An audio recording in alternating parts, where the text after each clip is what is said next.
decades, the ocean has taken the heat from climate change.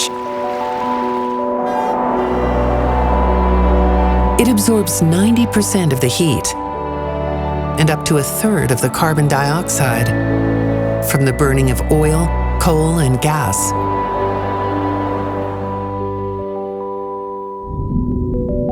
As a result, the ocean is warmer, more acidic, and less productive, and sea levels are rising.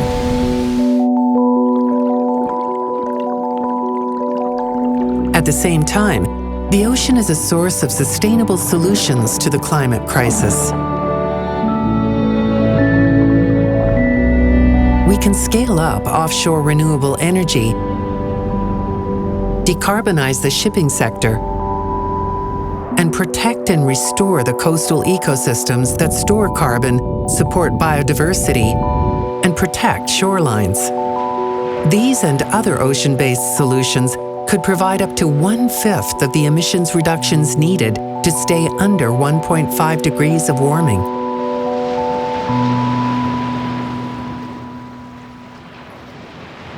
Please welcome our Master of Ceremonies, Chairman of the Board of Directors of the Palau International Coral Reef Center, Mr. Keobel Sakuma.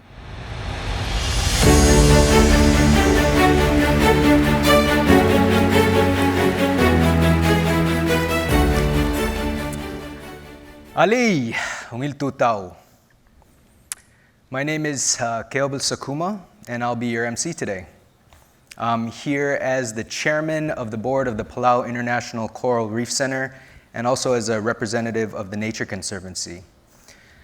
But I'm also here as a Palauan, lifelong fisher and surfer, but most importantly, I'm here as a father who's concerned about his children's future and as a son whose father has tasked him with stewarding our natural resources for future generations.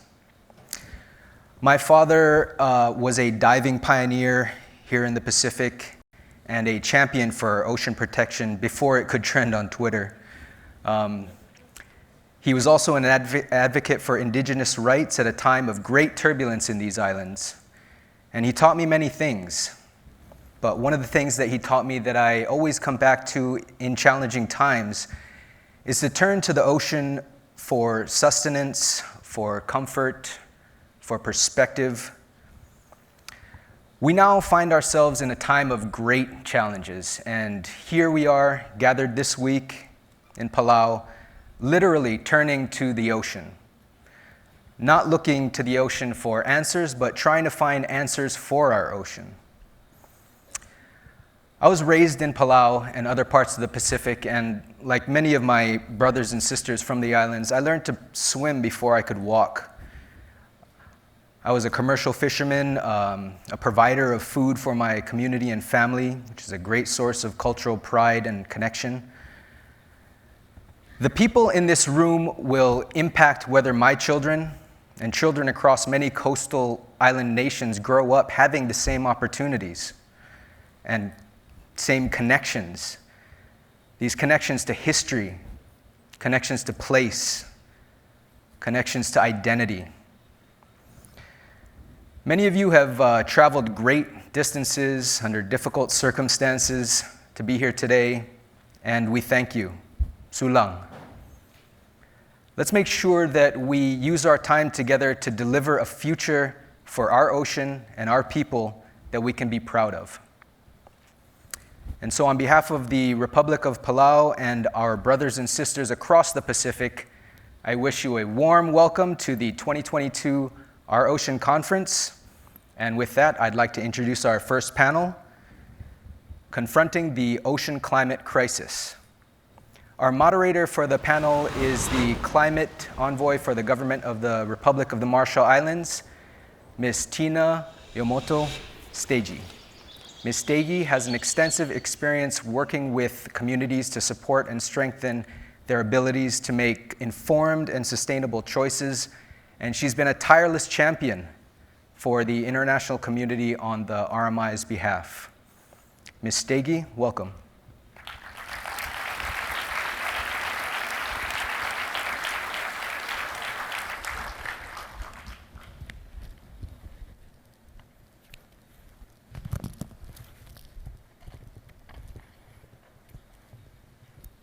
Thank you, KB Sulang. Welcome to this introductory session of the plenary, Confronting the Climate Crisis, the Ocean Climate Crisis. It is my great pleasure to be with you today, and I want to really thank our hosts, President Whips, Secretary Kerry, and all of the organizers who made that decision to bring this topic of climate change to the forefront and have it be our opening session of this conference. With that, I would like to invite onto the stage our distinguished panelists, Dr. Richard Spinrad, Mia Kami, Vice Minister Cynthia Barzuna, Anton Williams, and Dr. Pawan Patil.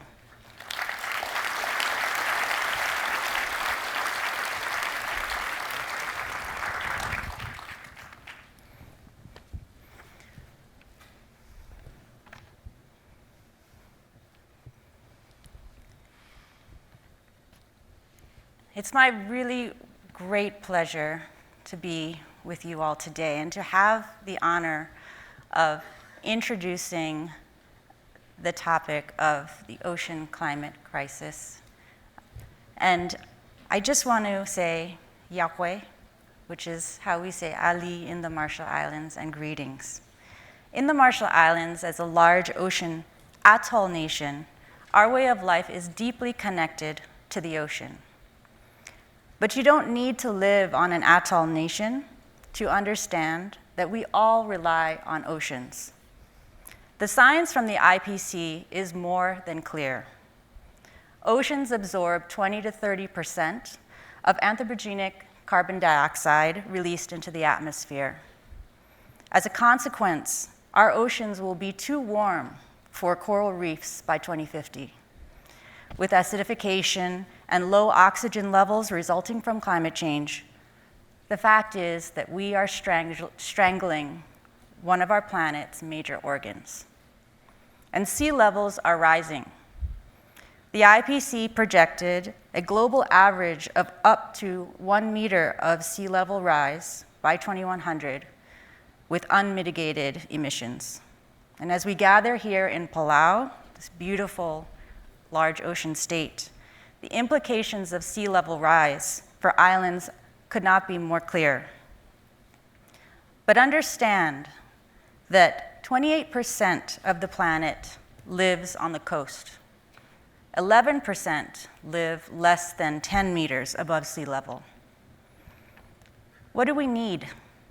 Scaled up support for adaptation and resilience to save lives. The challenges are complex. As sea levels rise, impacts will collide. Infrastructure damage, flooding, salinization, and ecosystem loss will compound. In large ocean states, we are fighting to protect the lives and our right to determine our own future. In the Marshall Islands, self-determination is a cornerstone of our national adaptation planning process. And the Pacific is clear. Even as sea levels rise, present maritime zones will remain. So where is the hope? There is hope in action. Look to the people of coastal communities and large ocean states who are committed to protecting our ocean ecosystems with initiatives like the Micronesia Challenge that inspire global action. And we know that blue carbon ecosystems can be tools for mitigation and adaptation. Restoring ecosystems like mangroves can support mitigation, potentially able to store up to 0.5% of emissions. The ocean also offers renewable energy that we can harness. The UNFCCC increasingly recognizes that oceans are at a terrible risk, but they are also, it is a part of our salvation. I really hope that today, as we listen to our panelists, we will be discussing how to strengthen ocean-based action and drive forward the concrete solutions we need to respond to the climate crisis. And with that, I'll turn now to Dr. Richard Spinrad from NOAA, who will lead us off today. Thank you so much.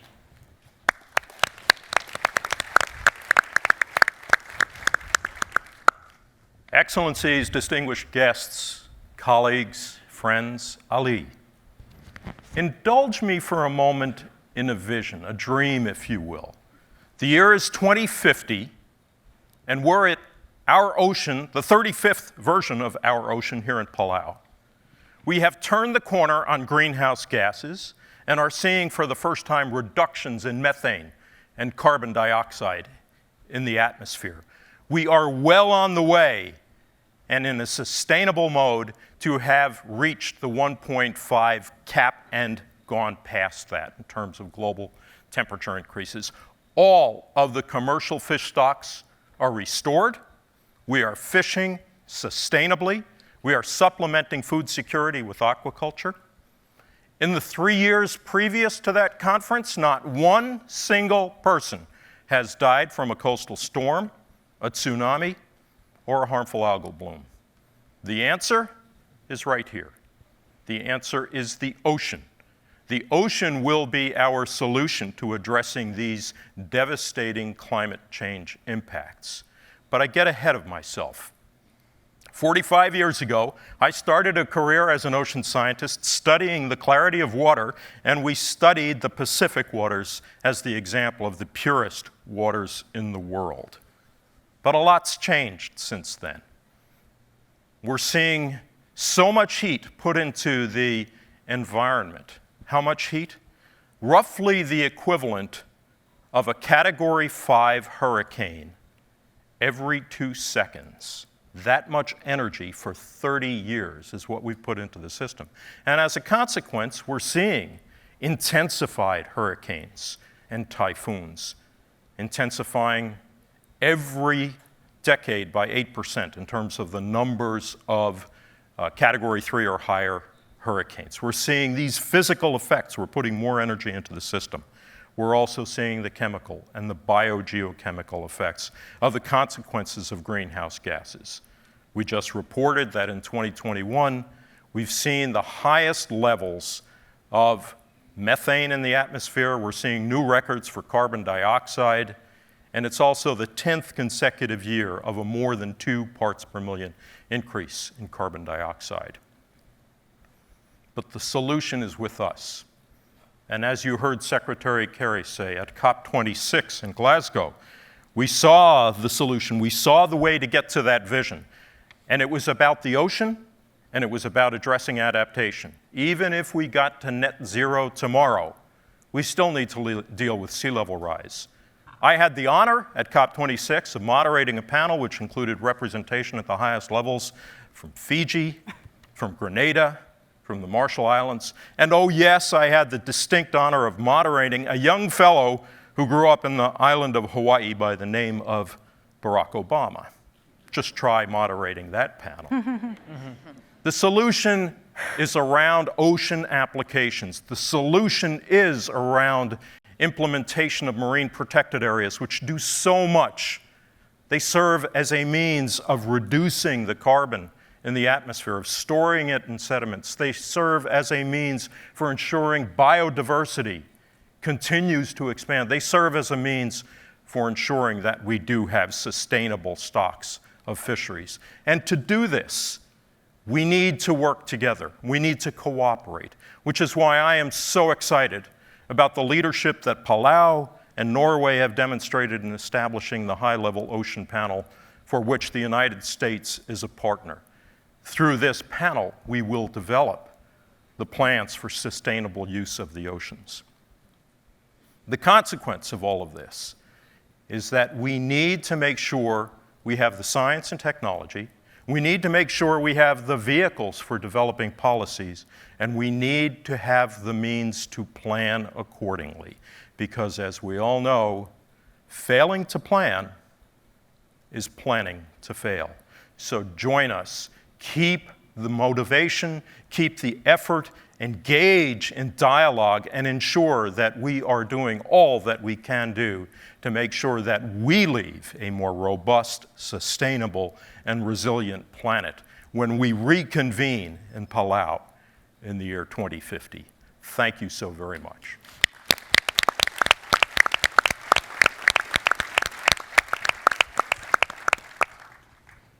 Thank you so much, Dr. Spinrad. Now I will invite singer, songwriter, passionate advocate, Miyakami from the island of Tonga to speak to us. Thank you.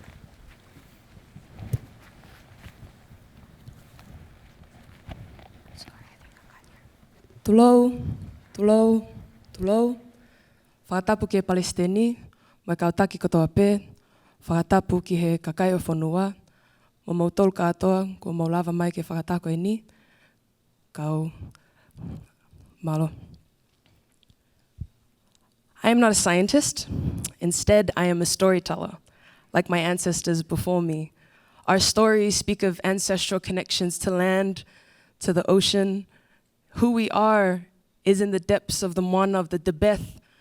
In the depths of the Moana, it rises up to the surface and washes up on our shores for our future generations to discover. If we fail to protect our oceans, we are failing to preserve our people, our culture, our identity. And we are watching everything unfold. The sea levels are rising, the ocean is getting warmer, cyclone after cyclone, more frequent, more severe. Every natural disaster gets worse for us. And you are here as leaders, and it is your responsibility to ensure that you leave the healthiest ocean possible. I wrote this song as an anthem of hope for our region because I believe that our people are resilient, and I believe that we are here to stay. Once pristine, once untouched, once pure, all of that's no longer there anymore. Stripped down, torn apart, chipped away piece of our hearts, yet still we breathe. Like the wind we still move, like the waves we rise high, like the sun we never die. We will stay standing, hear our calling. We are rooted to the ground, we're here to stay. No staying quiet, we stand united. We are rooted to the ground, can't tear us down. We're here to stay. Oh, oh, oh, oh. We're here to stay. Oh, oh, oh, oh. There is hope, there is strength, there is power, there is change in you and I. In you and I. There is hope, there is strength, there is power, there is change in you and I. In you and I. Like the wind we still move, like the waves we rise high, like the sun we never die. Like the wind we still move, like the waves we rise high, like the sun we never die. We are standing, hear our calling. We are rooted to the ground, we're here to stay. No staying quiet, we stand united. We are rooted to the ground, can't tear us down. We're here to stay. Oh, oh, oh, oh, oh.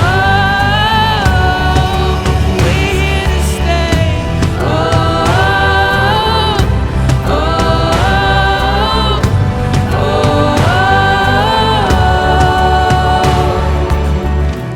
Like the wind we still move, like the waves we rise high, like the sun we never die. No staying quiet, we stand united. We are rooted to the ground, can't tear us down. We're here to stay. Malo.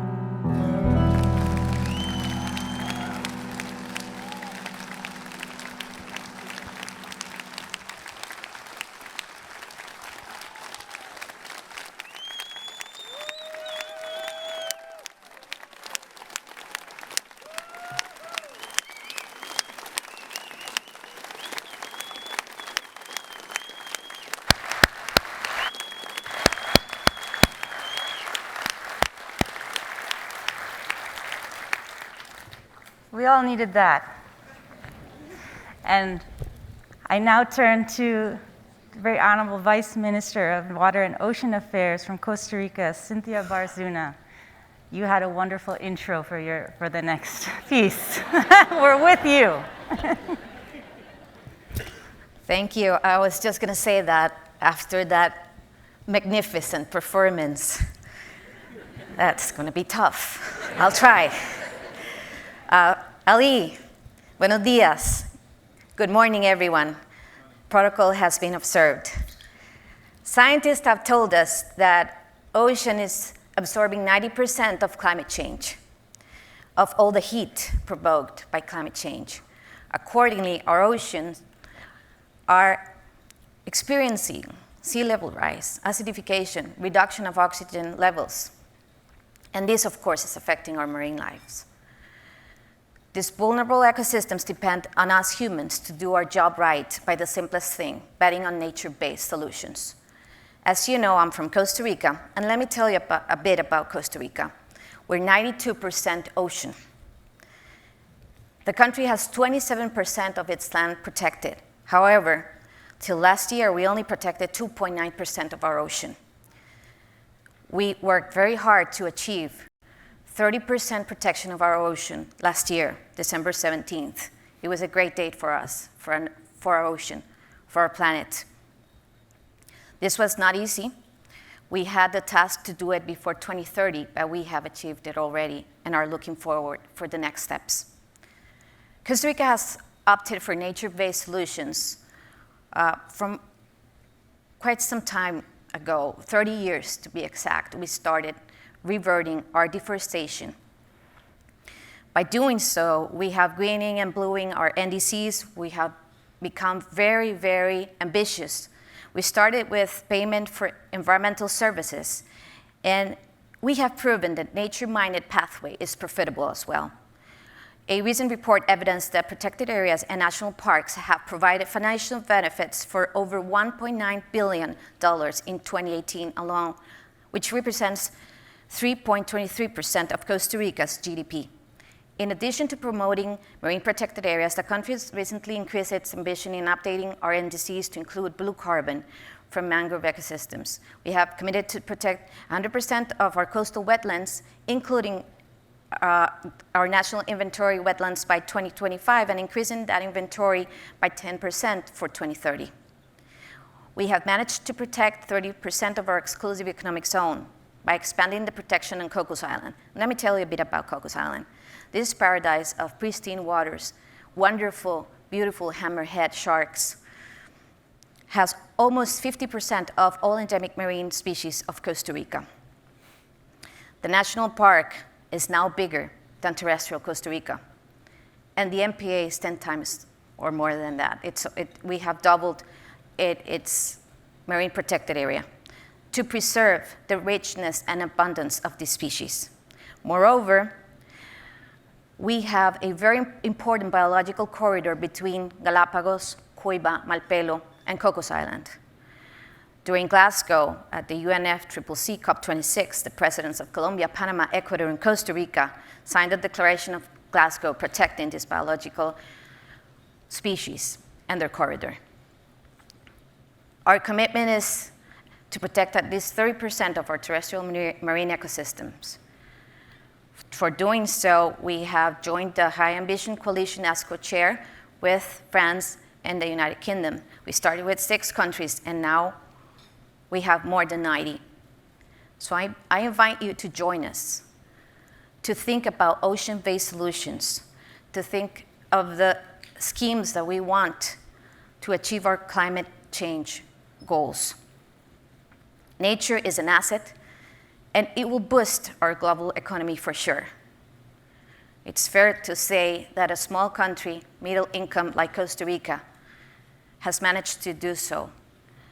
So I urge you to join us. And of course, there's another discussion on high seas. I think Special Envoy Kerry mentioned it in his previous interpretation, and I think we should address as well. what we're doing in terms of high seas and having environmental impact assessment considered, as well as considering MPAs as an ocean and nature-based solution. Thank you.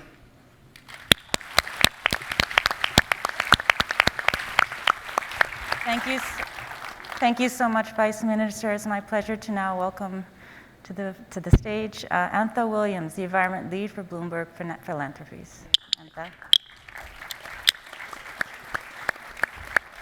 Thank you so much. It's a real pleasure to be here, and what an incredible panel to be a part of. I really especially want to thank Spec Carey for his incredible leadership, starting with the very first Our Ocean Conference and the incredible commitments and momentum that have come out of this. And of course, President Whips and the people of Palau for an incredible welcome and just such an incredible place to be and be having this conversation. So thank you. It's a real delight and a pleasure. It's also really inspiring to see the sectors that are represented here, from private sector to philanthropy to nonprofit organizations to governments, all coming together to take bold action to protect our oceans. There's a wide gulf right now in philanthropy in terms of what's needed for ocean protection and what's actually happening on the ground. And we know that climate and the solutions that are needed are not always addressed by ocean philanthropy, and we know that oceans are incredibly underinvested in from a climate perspective. So just to put that in a framework, there's some good news in that ocean philanthropy has indeed increased. It's about doubled in the last decade.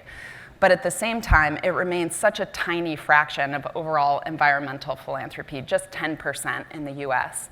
And as we think about these solutions that sit at the nexus of the ocean and climate change, whether it's offshore wind or shipping or coastal preservation and protection, those solutions together generate only about 1% of total ocean and climate philanthropy combined. So there's a real unmet need here. And something very clear that needs to be done. At Bloomberg Philanthropies, we're big believers in the data. We follow the data. And as we've heard from others here today, the data leads us to the ocean as a critical solution to solving the climate crisis. The oceans are responsible for the oxygen in every other breath we take.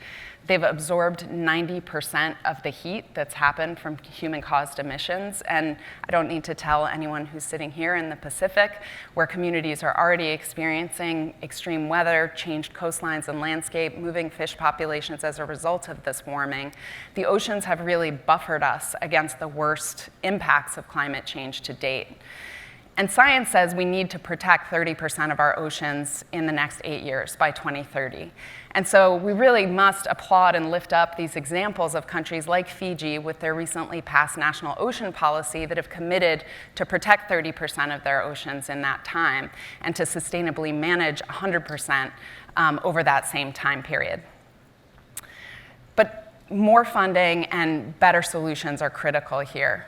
The high-level panel for a sustainable ocean economy, chaired again by Norway and Palau, who've demonstrated just incredible leadership, both on this panel, but also in these really critical and important conferences, have noted that oceans can deliver a fifth of all of the solution needed to combat climate change and avoid the worst consequences. 21% of the emissions cuts that are needed can be accounted for in marine-based solutions. And so at Bloomberg Philanthropies, we're working to take on some of these solutions where climate action meets the ocean. One great example is the recent declaration of the Green Shipping Corridor between the cities of Los Angeles and Shanghai, or examples where we're working to stop the expansion of coal-fired power plants along the coasts of places like Chile or the east coast of Africa. But we're also building on our experience working at the local level with communities and mayors to scale up solutions to solve these problems. So one clear example is the WCS Watershed Interventions for System Health project in Fiji. This example has protected coastal communities and coral reefs, protected forests, and created real benefits in terms of public health and avoiding the spread of waterborne diseases like typhoid and dengue. And so growing that project in Fiji and now expanding to other areas like the Solomon Islands and Papua New Guinea gives us the potential to not only provide those benefits to livelihoods and communities, but also, when fully implemented, to avert more than 20 million tons of carbon emissions. It's a really big deal. And so I'll just say, I think taking solutions like that, scaling them to additional places, building on what works is going to be critical as we race against time in solving both the oceans and the climate crisis. We know that this meeting in Palau is just the first in a series of events that'll happen this year. We have the UN Oceans Conference in Lisbon, the COP in Kunming, and we need to make sure that we're not only generating commitments and ambition, which is indeed possible using these events, but we also need robust, dedicated funding to follow along and make those commitments real. That's why we're joining with other philanthropies to support the Protecting Our Planet Challenge, dedicating significant private funds to make sure that there's support over the long haul to implement these solutions. But we have to do that and work together to bring even more to these solutions. So let me just close by saying there's a lot to build on. It's incredible to be able to be here in person to share these successes and solutions, and thank you very much.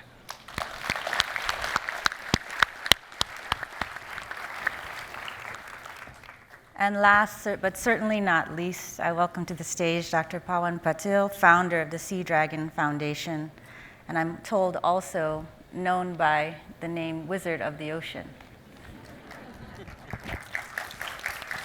Namaste. All life on Earth comes from our ocean. Yes, even trees. 500 million years ago, marine algae floating on our ocean found its footing on land and developed roots and then shoots to create the great Amazon forests and all the coconut trees that line the coasts of small island developing states. Every second breath we take comes from our ocean. That other breath, from the trees and green spaces on land. Without plankton and sea forests and terrestrial forests and land spaces, we'd have no breath, and all of life on Earth would die. In fact, our indigenous ancestors knew this.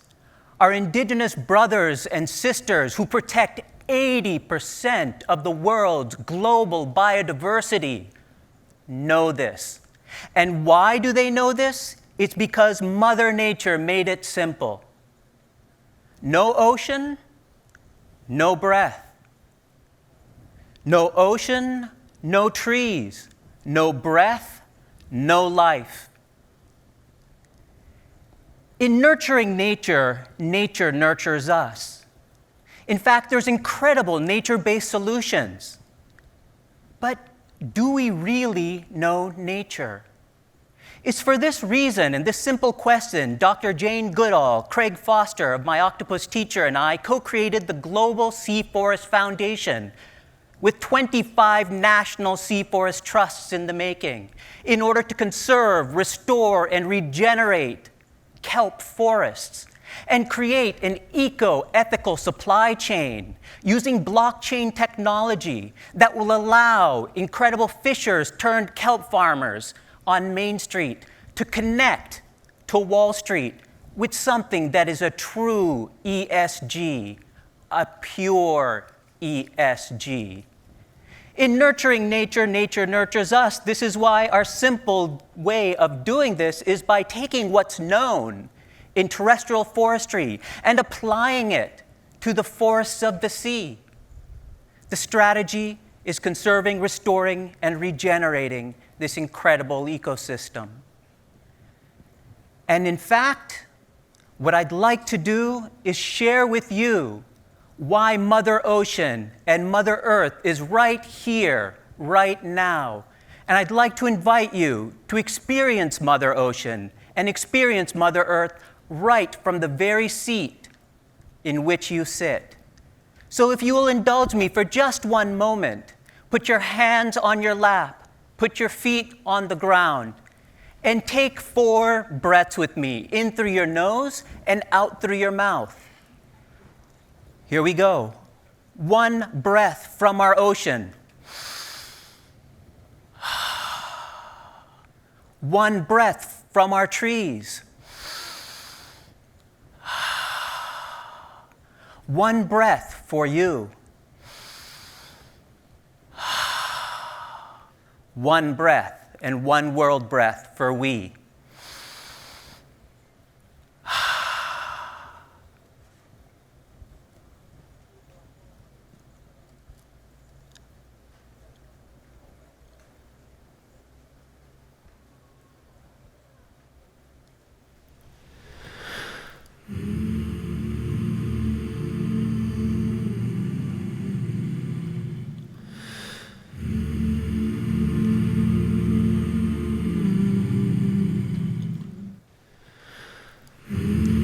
Young people and millions of others seek tomorrow's ocean climate action today.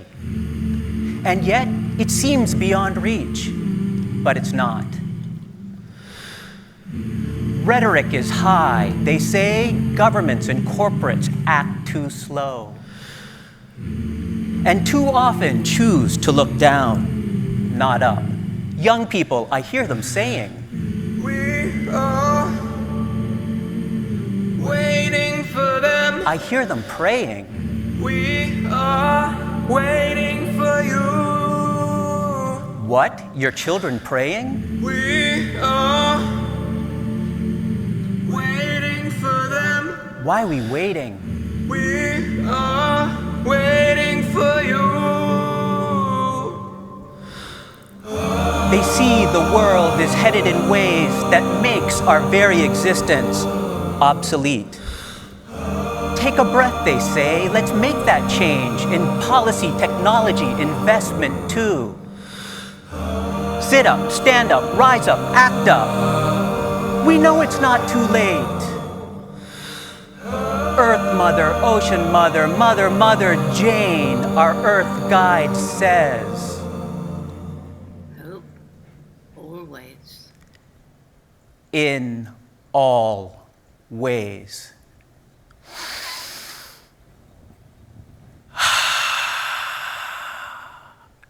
One world breath for our ocean, Palau 2022. Namaste. Thank you.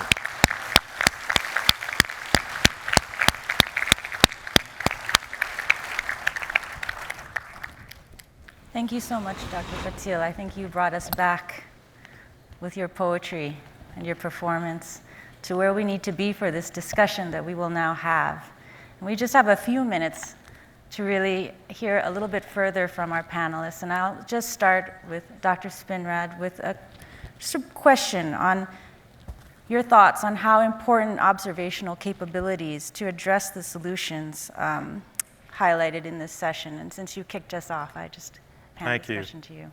I think it's fair to say that in the future, and much more so than now, data will be the currency of the realm to answer so many of the questions that we have. Authoritative data, data that are reliable, accurate, relevant, and getting to the capability to make those observations basically is embedded in the concept that we are data deplete right now. We do not have enough data, which we can then translate into information and decision support.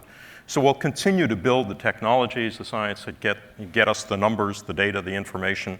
But I would add what's going to be different, I think, in the future with respect to the need for and capability to develop data are 2 things. One is the application, the serious application of indigenous traditional ecological knowledge as a key component in understanding fisheries and understanding coastal resources. And the other is the emergence of what we call a new blue economy. A private sector exploitation of extracting from the sea, not material goods, but actually information. And we're going to see the development of a whole economic sector in balance with environmental stewardship that will allow us to have the data that we need to provide the information and knowledge to make decisions that will ensure sustainability of our oceans.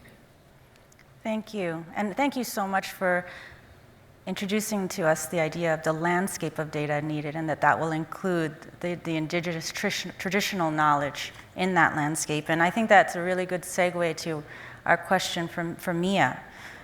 You were talking about storytelling and the importance of that. And I'd really like you to talk a little bit more about how storytelling can perhaps bridge the gap between our elders and our youth when it comes to ocean conservation. Yeah, thank you.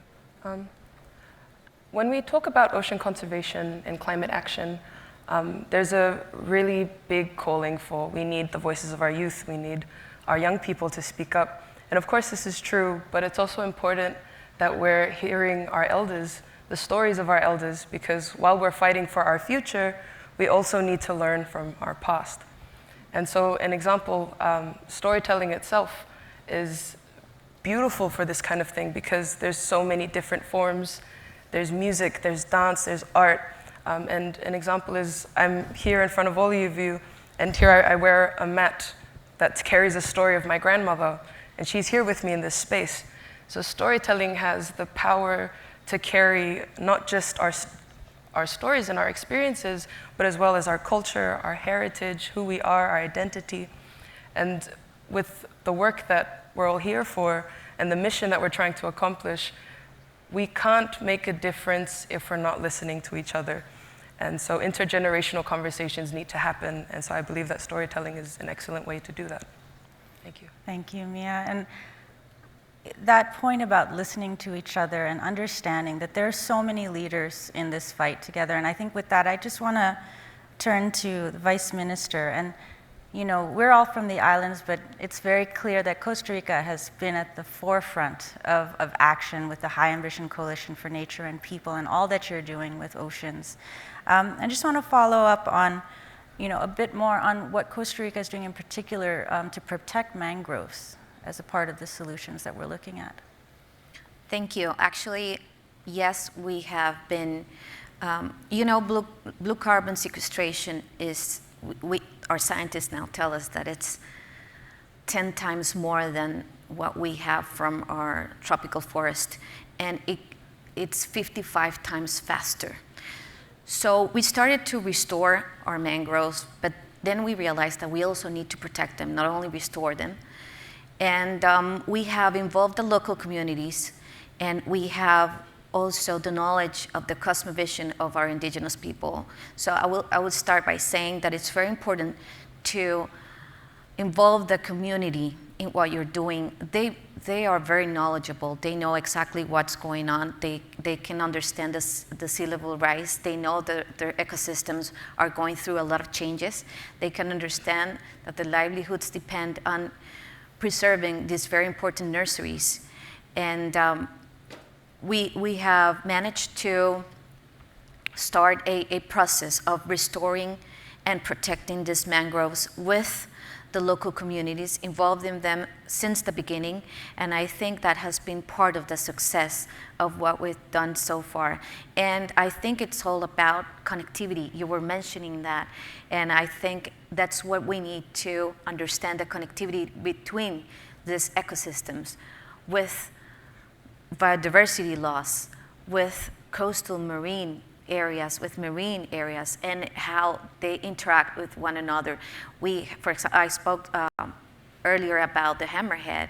Well, when they're small, they're at Golfo Dulce, which is a specific area south Pacific of Costa Rica, and they depend on those very rich ecosystems to travel all the way to Cocos Island, more than 500 kilometers away. So having the essence and learning from the community and having their involvement since the beginning has helped us very much to achieve a better system to protect our blue carbon. And I think the next step is to have payment for this ecosystem as well as we did with tropical forest. Thank you, Vice Minister. And I turn now to Anton. I think we've heard so clearly that, you know, our youth, our communities, grounding what we're doing in those voices really brings that climate lens to all that we do. You mentioned that existing ocean philanthropic projects don't always make climate a focal point. And are there areas that you see for Philanthropies to adjust their programs to incorporate more of a climate lens? Definitely. As has been mentioned, the most recent consensus scientific report, the IPCC report, just makes clear that we don't have a moment to lose in addressing this crisis of climate change. It's here, it's happening now, it's changing our environment and really impacting people's livelihoods. And so where before we might have had some luxury to be able to take narrow solutions and invest in disparate projects, we just don't have that luxury anymore. We need to eliminate these silos and consider how solutions at the local level can scale quickly to other localities and then up to the national and international level. And I think that's going to be just critical in advance of COP27 at the end of this year in Egypt. And so to take the example of the coastal protection work in Fiji, at the community level, the groups and the communities have used science to identify the most climate resilient coral reefs that we just can't afford to lose to coastal pollution or overfishing or other things. But then added that up to say, okay, let's address in a comprehensive way each of those threats. We need to take that kind of approach to more of the threats at the local level and then invest in it and work together as philanthropies to invest for the long haul and be able to implement the solutions. The last point I just want to make quickly to the point that's been made about data is it's so clear that more data is needed and that commitments alone won't be enough, and we're going to need the science-based indicators to measure our progress against the goals. We're going to need increased transparency at sea to make sure that we are able to enforce commitments and know what's happening. So I think that piece is just critical as well.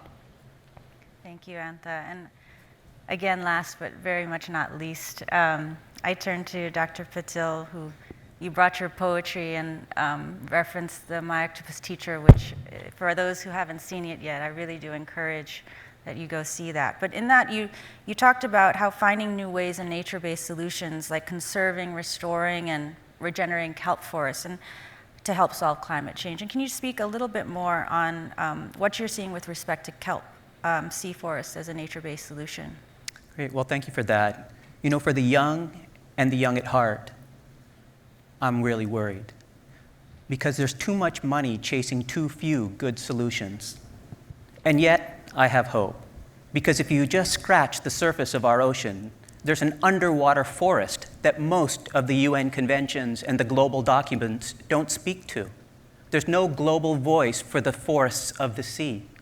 And therein lies a new solution, a nature-based solution that we can all be proud of if we can harness it in a very special way.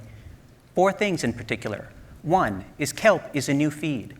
Did you know that science says that if we feed even 10% of kelp to 1.4 billion cattle on Earth, it will reduce 40% of the global greenhouse gases just from feeding cattle, this red algae.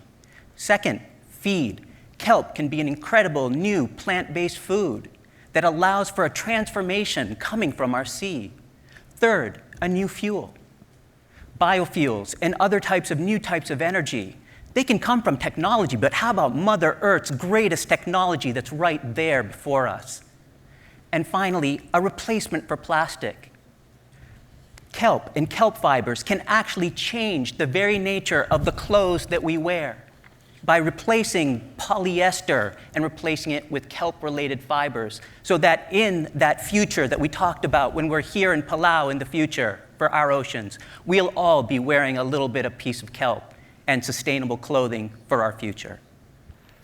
Thank you, Dr. Patil. And yes.